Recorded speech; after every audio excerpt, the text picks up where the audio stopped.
Halo?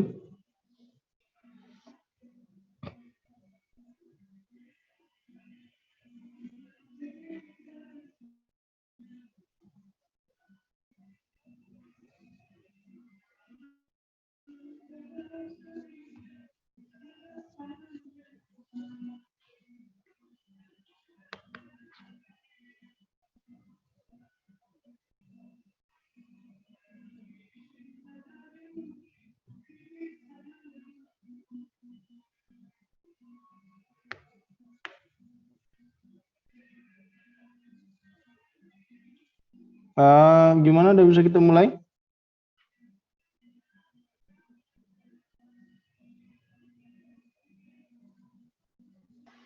Boleh, Bang. Sudah, Bang.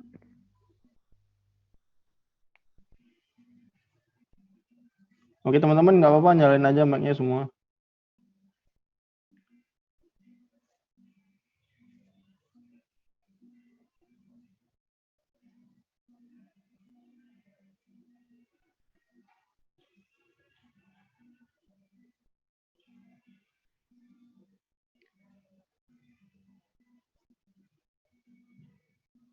Oke, nyalain mic sama videonya juga ya guys.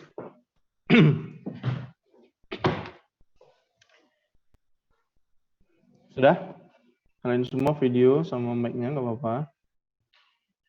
Kalau yang lagi berising, bolehlah di mute. Tapi videonya tetap dinyalain. Oke, sudah ada Pretty. Ada Meka dan Natasha, Lina sama siapa nih? Lagi. Oke guys, dinyalain aja mic-nya biar kita mulai. Nyalain mic-nya, nyalain videonya. Nyalain semuanya.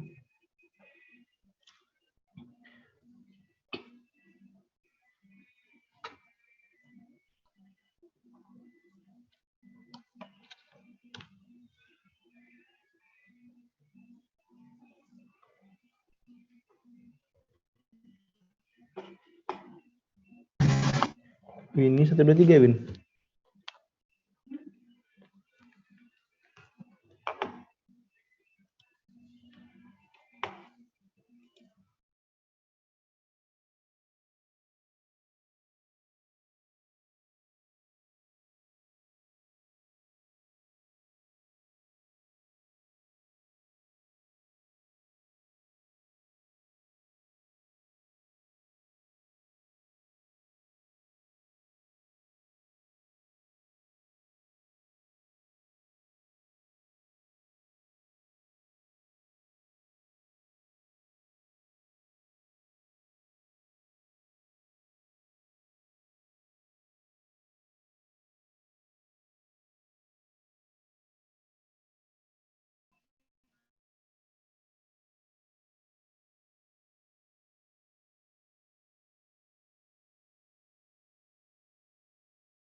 Oke, baik ya, kita mulai ya guys.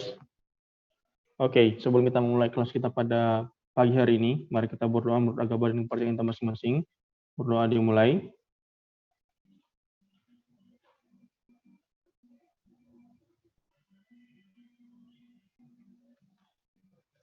Ya, berdoa selesai. Oke, jadi teman-teman, kita mungkin sudah ketinggalan banyak ya, dan saya mohon maaf juga. Jadi di sini nggak apa-apa, kita di awal santai aja.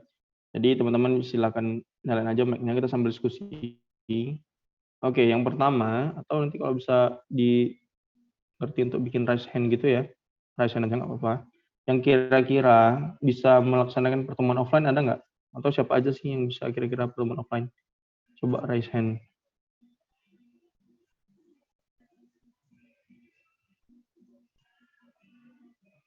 Ada nggak? Halo? Oke, satu. Coba lagi. Coba biar aja dulu. Oke, satu. Cuma satu.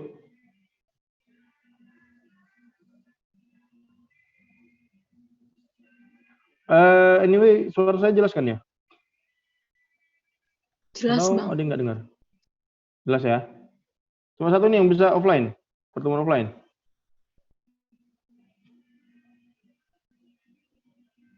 Coba raise hand, guys.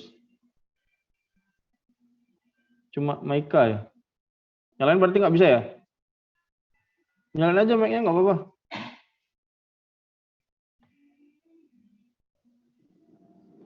Halo? Saya nggak bisa, Bang. Soalnya lagi nggak di Medan.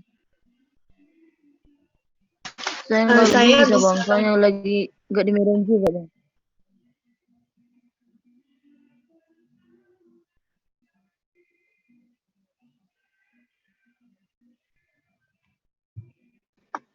Saya bisa, Bang. Oke, seperti ada. Ini ada ya. Coba di chat aja guys, chat. Terus namanya yang bisa coba tulis di chat namanya.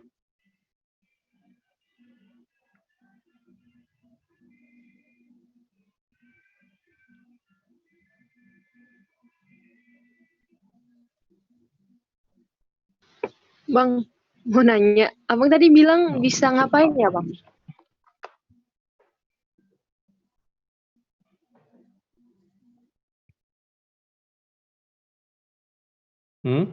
Silakan.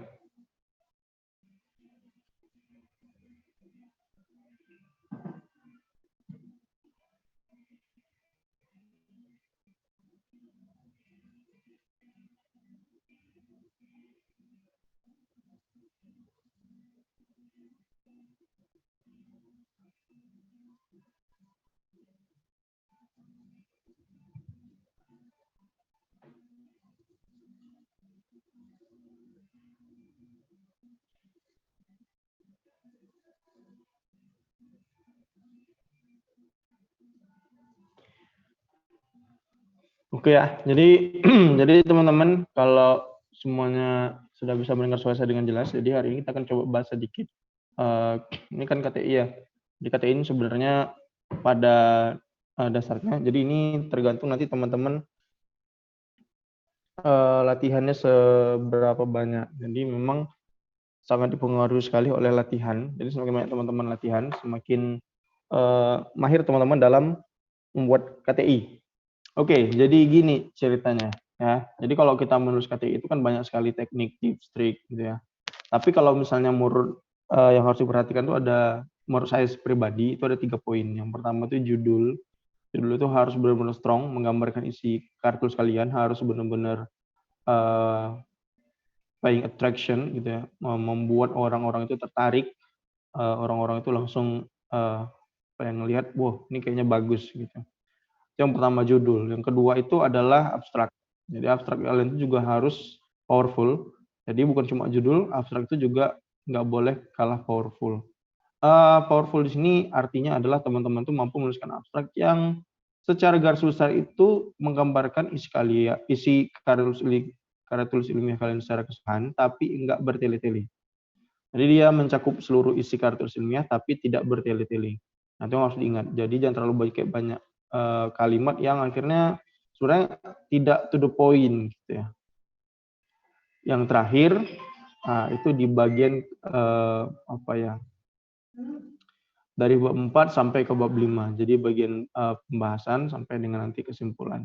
Jadi ini adalah kalau kita bilang itu kayak di punchline lah ya. Jadi ini kayak seperti penutupnya juga harus benar-benar bagus. Gitu. Nah, dulu waktu saya jadi peserta Filmapres gitu ya, saya ikut banyak kompetisi karya tulis ilmiah dan saya menemukan banyak sekali orang-orang itu abai dengan ketiga hal ini dan terlalu fokus di latar belakang masalah, di ini ya itu penting. Jadi memang kita mengangkat masalah seperti apa, seterusnya itu juga penting. Cuma tips-tips yang paling utamanya itu menurut saya itu 3 poin tadi. Nah, ke depan saya juga nanti seperti yang saya bilang kemarin, saya akan bantu teman-teman untuk mengevaluasi karya tulis yang sudah ada. Jadi bagi teman-teman yang sudah punya karya tulis ilmiah ataupun yang belum, nanti dibuat dulu gitu ya. Yang pertama itu langkah-langkahnya apa? Cari topiknya dulu. Cari topiknya ini berdasarkan masalah. Jadi teman-teman kalau yang belum punya karya tulis ilmiah, cari dulu topik penelitiannya melalui masalah yang ada di sekitar. Nah, masalahnya juga ada tingkatannya gitu ya. Dan masalah yang paling bagus itu adalah masalah yang kira-kira banyak orang yang merasakan.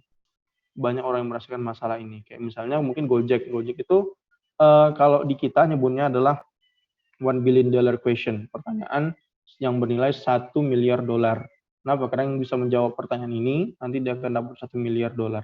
Tapi pertanyaan itu harus ditemukan. Nah, Gojek itu harus menemukan pertanyaannya. Apa pertanyaannya? Adalah bagaimana menyelesaikan permasalahan kemacetan orang-orang yang pengen pindah dari satu tempat ke tempat yang lain tapi terhindar dari kemacetan di Jakarta. Akhirnya dia bikin Gojek dan dia sekarang jadi salah satu perusahaan terbesar di Asia Tenggara. Kalau di Indonesia udah pasti ya. Ya Dekakorn pertama di Indonesia dan sekarang juga salah satu yang terbesar di Asia Tenggara. Nah, teman-teman, dalam konteks karya tulis ilmiah tuh juga berlaku gitu. Jadi ketika kita menulis karya tulis ilmiah, masalah yang kita angkat ya seberapa besar cakupannya, seberapa besar orang yang merasakan gitu, itu sangat-sangat berpengaruh. Jadi teman-teman sebisa mungkin angkat masalah itu yang sebetulnya tuh dirasain semua orang tapi enggak pasaran. Jadi orang tuh banyak merasakan masalah ini tapi enggak pasaran, jangan yang pasaran-pasaran banget. Nah, apa bedanya yang pasaran sama yang orang lain banyak merasakan? Tadi kayak Gojek ya. Nah, yang pasaran itu seperti apa? Seperti kalau Gojek itu udah bikin segala macam, ternyata ikut-ikutan bikin. Akhirnya nggak bisa menang gitu ya. Kenapa? Karena yang diambil itu udah nggak $1 billion question-nya lagi, tapi yang udah pasaran-pasaran Indonesia sisanya gitu ya. Di Jakarta ada, di Medan belum ada misalnya. Nah, pikiran bikin di Medan, atau di Jakarta udah ada Gojek, ojek misalnya, di Medan pakainya sepeda motor. Akhirnya banyak mau bikin kan dulu. Nah, akhirnya gagal. Kenapa? Karena dia sudah mengambil masalah yang akhirnya udah pasaran. Karena udah banyak orang yang akhirnya melihat itu ketika Gojek berhasil. Gitu ya. Memang masih banyak orang yang merasakan, tapi pada akhirnya dia tidak bernilai $1 billion question lagi. Oke, jadi teman-teman itu yang pertama. Jadi kalau teman-teman belum punya karya tulis ilmiah, ya silakan dibuat, tapi dilihat dulu benar-benar topiknya apa, ya masalahnya itu seperti apa, sehingga nanti penelitian itu benar-benar bisa berkualitas. Itu yang pertama. Yang kedua, kalau sudah punya topik, sudah punya masalah, mulainya itu dari mana? Mulainya itu dari banyak baca dulu. Jadi teman-teman baca lagi. Jangan buat nulis dulu.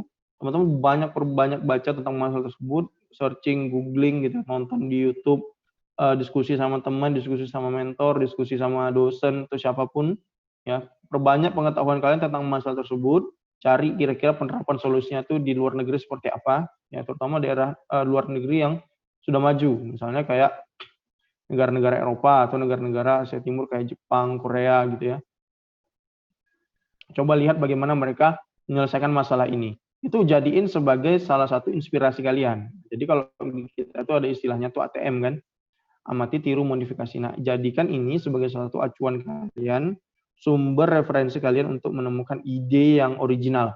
Jadi nggak apa-apa sebenarnya di luar negeri itu sudah ada, tapi kita ambil, kemudian modifikasi dikit sehingga dia menjadi sesuatu yang original lagi. Ya. Jadi yang kedua itu setelah kalian punya masalah, setelah kalian punya topik penelitian, cari sebanyak-banyaknya referensi tentang penelitian tersebut, tentang topik tersebut, tentang masalah tersebut, tentang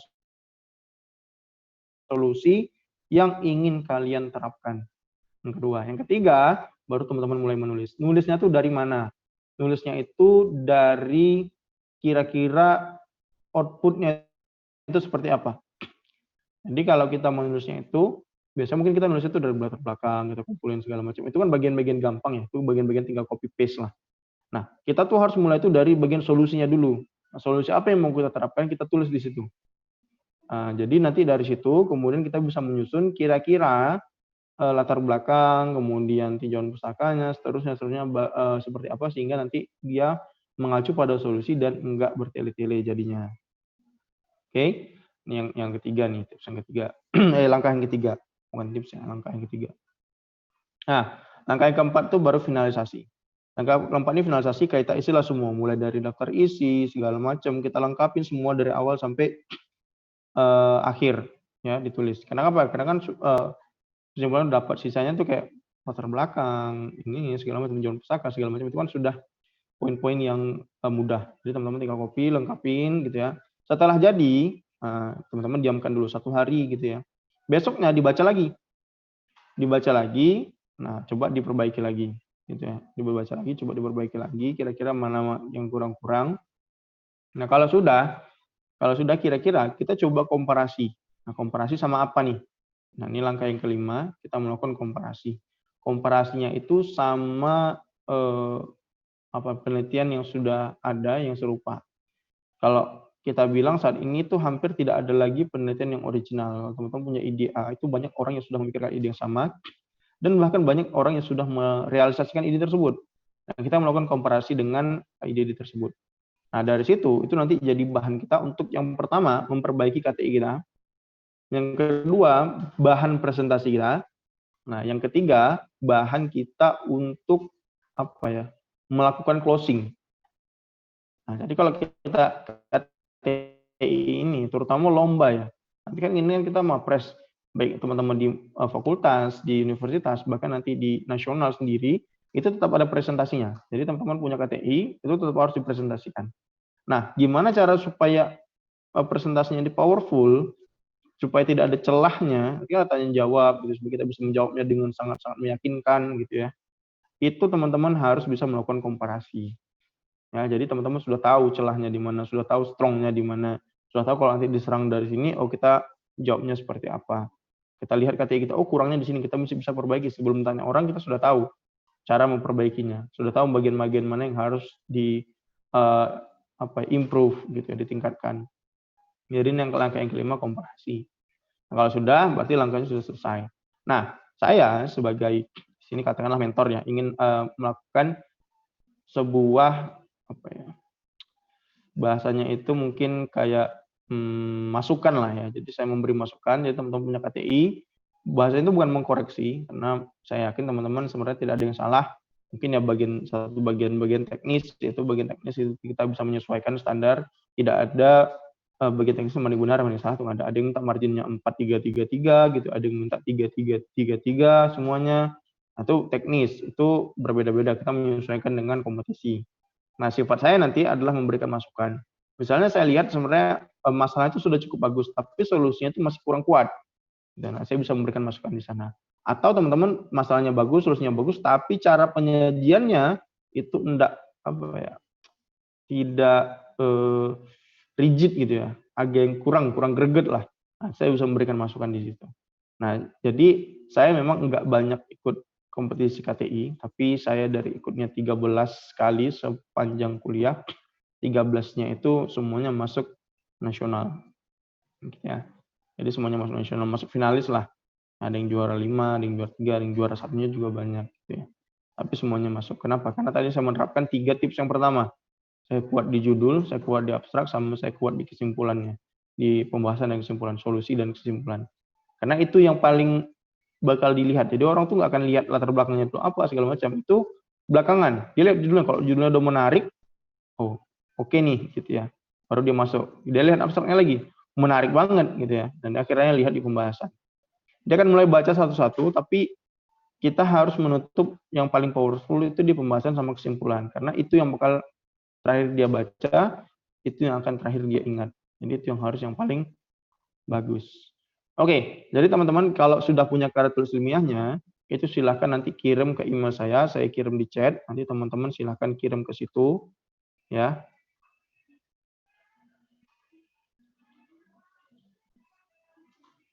Oke, itu alamat email saya. Nanti dikirim ke situ emailnya, subjeknya itu nama kalian sama judul karya tulis ilmiahnya, nggak apa-apa. Gitu ya. Nah, bagi yang belum punya karya tulis ilmiah, itu saya tunggu sampai tanggal apa ya? 25 deh, sampai tanggal 25. 25 itu hari apa sih? Ada kalender ya? 25. Hari apa ya?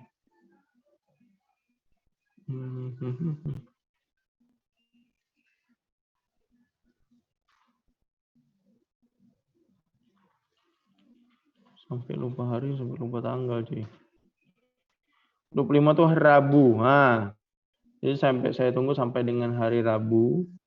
Nah, bagi teman-teman nanti yang sudah mengirimkan, itu nanti bisa ikut, ya saya mau bikin kelas offline. Lokasinya itu di Central Park and Resort. Sekalian teman-teman bisa jalan-jalan gitu ya, wisata. Itu nanti teman-teman silahkan bagi yang ingin ikut pertemuan offline, nanti saya kirim juga di WhatsApp. Silahkan datang hari Kamis pukul 2 siang. Ya, hari Kamis pukul 2 siang di Central Park. Hari Kamis.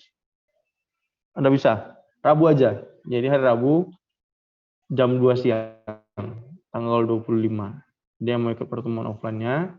Silahkan datang tanggal 25. Gitu ya. Pukul 2 siang. Dan dibawa print out KTI-nya. Jadi KTI-nya itu di print masing-masing. Ya, nanti dibawa.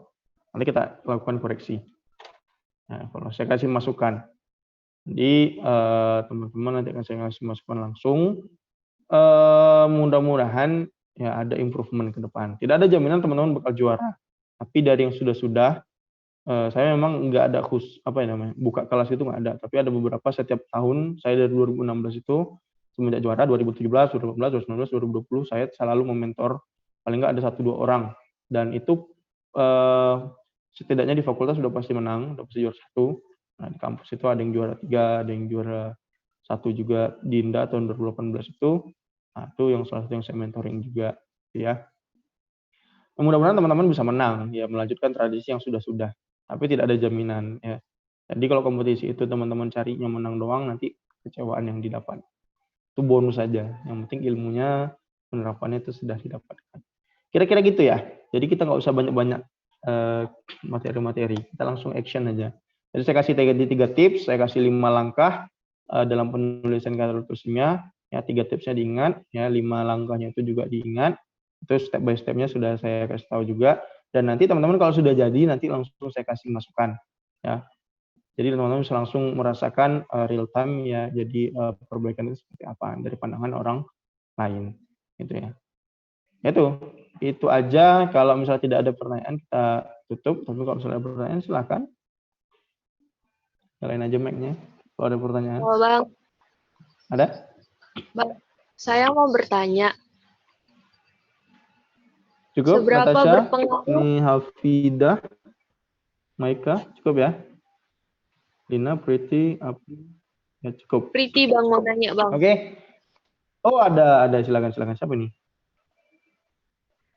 Priti, Bang. Dengar, Priti. Wah, mana Priti ya, wajahnya? Saya tidak bisa bentar ya, melihat Bang. wajahmu yang Priti. Nyalain mic-nya. Nyalain videonya.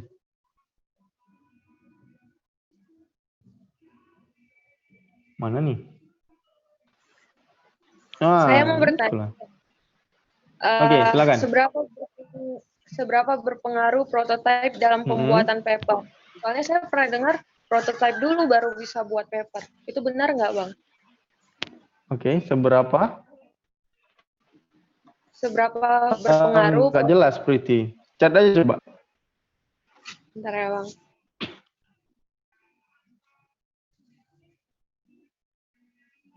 Atau ada teman-teman yang dengar nggak pertanyaannya Priti? Priti. Ada nggak?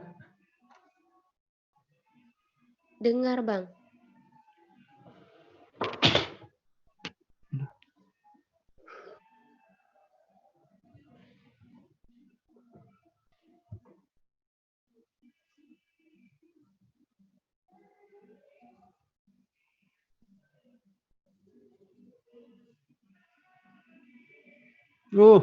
Ada Muhammad Alwi Nur Fauzan. Oke. Seberapa pengaruh prototipe terhadap pembuatan paper? Oke. Jadi ini mungkin nggak semua karya tulis ilmiah itu harus ada prototipe. Tapi gini, kalau teman-teman kompetisinya itu di lingkup apa ya? Kan sekarang gini ya, makin lama tuh makin berkembang. Orang-orang itu makin tidak lagi melihat sesuatu itu cukup dengan ide. Kalau tulis ilmiah ini kan kebanyakan tuh ide. Nah, orang itu kan lebih menyenangi kalau dia sudah ada langkah selanjutnya. Apa langkah selanjutnya itu mungkin prototipe. Ada langkah selanjutnya lagi apa? Sudah ada jadi penerapan, gitu ya. Jadi itu juga bisa jadi nilai plus. Tapi satu sisi ini bisa nilai plus, ini juga bisa nilai minus. Nah, menggunakan prototipe itu bisa mengangkat ide kalian. Artinya strong background kalian untuk menyelesaikan suatu masalah itu bisa terangkat gitu. Jadi seolah-olah ini serius nih orang, dia sampai udah bikin prototipe.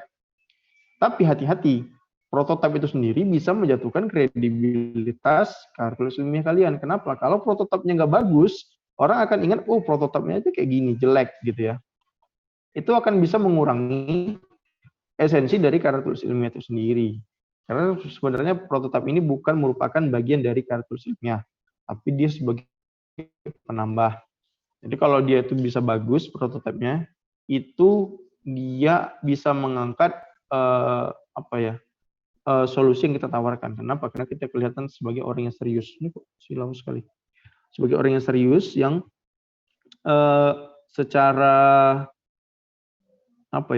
secara personal itu sudah bikin prototipe untuk menyelesaikan masalah yang ada. Nah, tapi jangan sampai salah paham, karena kalau misalnya prototipe ini dia nggak bagus, itu malah bisa menjatuhkan kita. Nah, kalau misalnya seberapa berpengaruhnya prototipenya tergantung karya tulis ilmiahnya, tergantung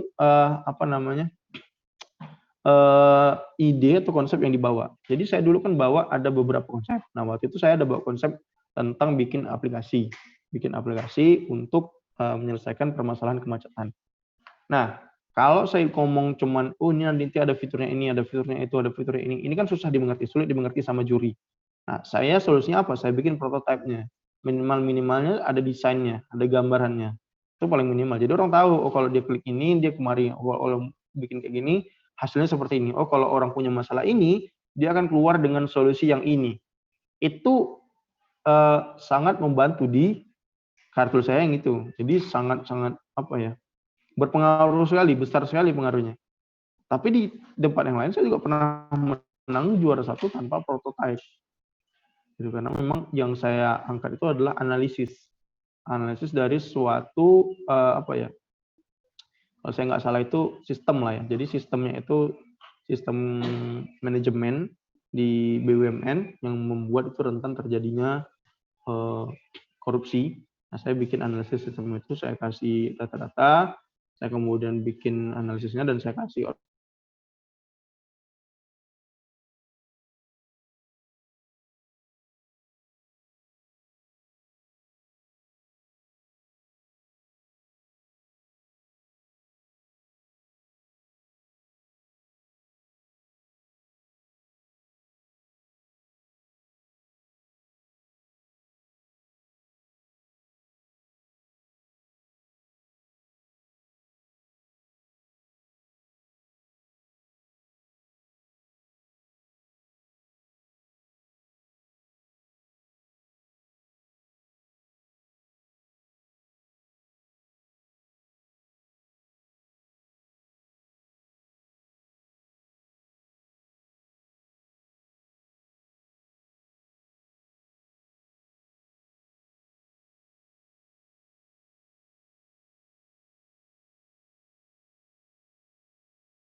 Alright. Jadi gitu aja guys. Tadi mohon maaf lagi sempat putus koneksinya. Kira-kira gitu. Menjawab ya, Priti. Terjawab Bang. Terima kasih Bang. Oke teman-teman, ada lagi yang punya pertanyaan? Oke, terima kasih Priti. Ya. Bang, saya ingin bertanya Bang. Yang tadi kan Abang bilang Ya, Abang silakan. ada bawa Abang ada bawa KTI tentang analisis. Nah, KTI tentang analisis itu gimana ya Bang? Apa kita nanti dari analisis itu ngasih solusi juga ke mereka yang ujung-ujungnya berupa prototipe atau gimana Bang? Terima kasih Bang.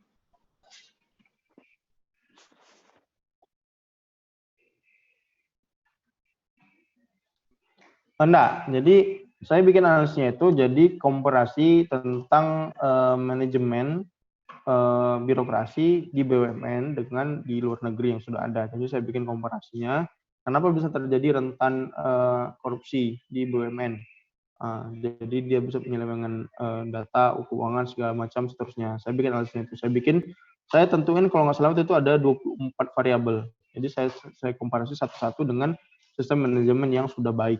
Nah, dan analisis ini saya kasih kesimpulan. Salahnya itu di sini. Tapi saya bikin lagi dalam bentuk susunan program yang baru. Jadi kita bikin kayak, kalau teman-teman pernah dengar metode Scrum, tahu ya?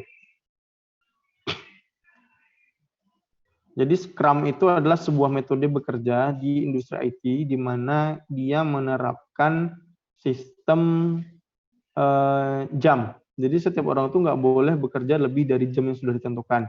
Tidak boleh bekerja lebih dari bagian yang sudah diberikan. Jadi tidak ada nanti itu menjilat, tidak ada kemudian itu untuk sok terlihat ini, tidak ada politik, tidak ada ini seterusnya, tidak ada kelebihan beban dan seterusnya. Nah, Scrum itu adalah sebuah metode kerja. Di perusahaan kita punya juga namanya sistem manajemen perusahaan, metode kerja perusahaan. Nah, Scrum ini kan ditemukan juga untuk meningkatkan efektivitas dan efisiensi dari sebuah perusahaan, dari sebuah kinerja tim di perusahaan. Nah, saya bikin program seperti itu yang mirip Scrum. Tapi dari analisis yang sudah saya buat. Udah lama juga, tahun 2015 kayaknya itu. 5 tahun yang lalu. Kira-kira gitu. Tadi siapa yang nanya ya? Baik Bang, makasih Bang. Siap, sama-sama. Oke, ada lagi, teman-teman? Bang, Silakan. mau nanya lagi. Boleh. Tadi kenapa ya Bang, kenapa latar belakang itu nggak jadi hal pentingnya Bang dalam KTI? Soalnya kan banyak yang bilang juga kalau latar belakang itu orang yang pertama kali baca itu di latar belakang gitu Bang. Jadi tadi kenapa kok latar belakang nggak dijadiin hal penting Bang? Kasih.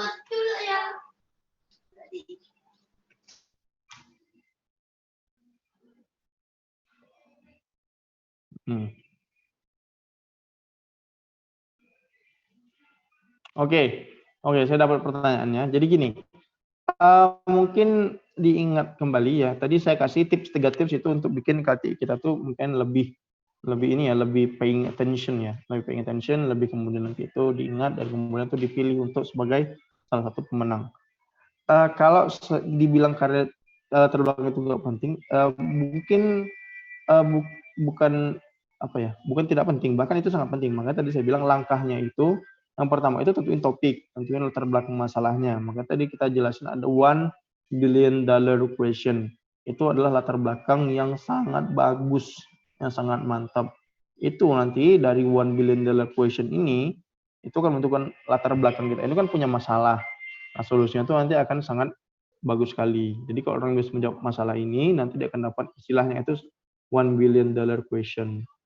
$1 miliar, gitulah ya. Jadi kayak gitu. Jadi kalau dibilang latar belakang itu nggak penting, bukan. Itu penting sekali. Makanya saya bilang langkah-langkahnya itu pertama tentunya latar belakang. Latar belakang itu harus bagus. Yang kedua itu nanti diperbanyak dulu referensinya. Jadi jangan langsung nulis. Kita perbanyak referensi. Tujuannya apa? Menguatkan latar belakang tadi, menguatkan asumsi kita terhadap solusi yang mau kita tawarkan. Nah, kalau yang saya mention di awal, yang saya highlight itu adalah judul, ada kemudian abstrak, sama ada kemudian pembahasan dan kesimpulan. Nah, ini adalah 3 hal yang orang sering abai. Dia tadi saya bilang, tadi latar belakangnya udah bagus, udah keren gitu ya. Kemudian dia buat ini semua udah keren, tapi judulnya tuh standar. Itu judulnya tuh kayak kebanyakan lah. Jadi kalau kita tuh kan udah bikin kalau judul tuh udah 1A gitu ya, semua bakal mirip kayak gitu. Kayak judul-judul PKM semua bakal aneh-aneh, dibikin istilahnya aneh-aneh segala macem.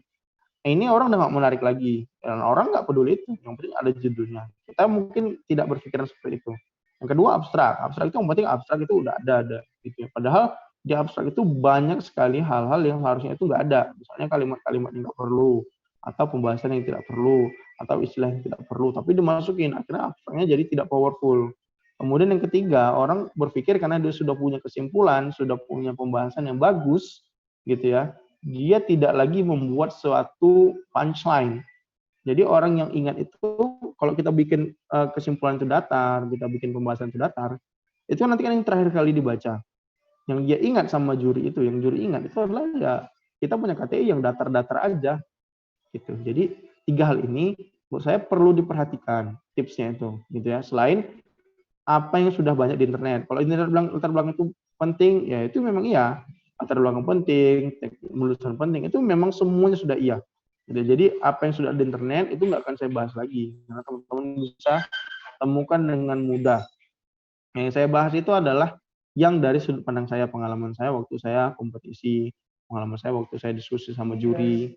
Nah, 3 hal ini yang harus teman-teman highlight. Nah, balik lagi kalau menulis itu 5 steps yang saya kasih tahu di awal. Latar belakangnya kuat, topiknya apa, yang kedua referensinya kuat, dibaca-baca dulu, ya. Baru yang ketiga itu baru teman-teman mulai menulis, gitu ya. Baru yang keempat itu teman-teman melakukan finalisasi. Baru yang kelima itu teman-teman melakukan komparasi. Ya, kira-kira gitu. Apakah menjawab? Menjawab, Bang. Makasih, Bang. Oke. Siap, sama-sama. Ada lagi, teman-teman? Silakan.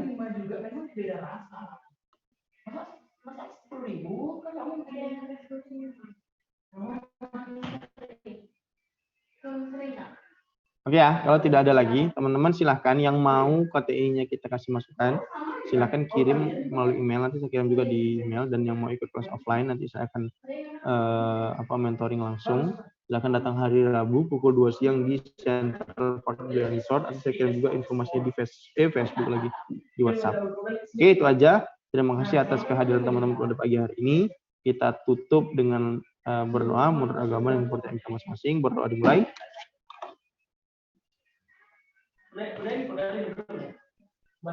Ya, berdoa selesai. Sampai ketemu di lain kesempatan. Tetap semangat, tetap belajar dimanapun berada. Saya di sini semuanya hanya mentor, katalis teman-teman. Teman-teman harus berjuang sendiri, belajar sendiri, cari sebanyak-banyaknya referensi, cari dari sebanyak-banyaknya mentor, sebanyak-banyaknya guru.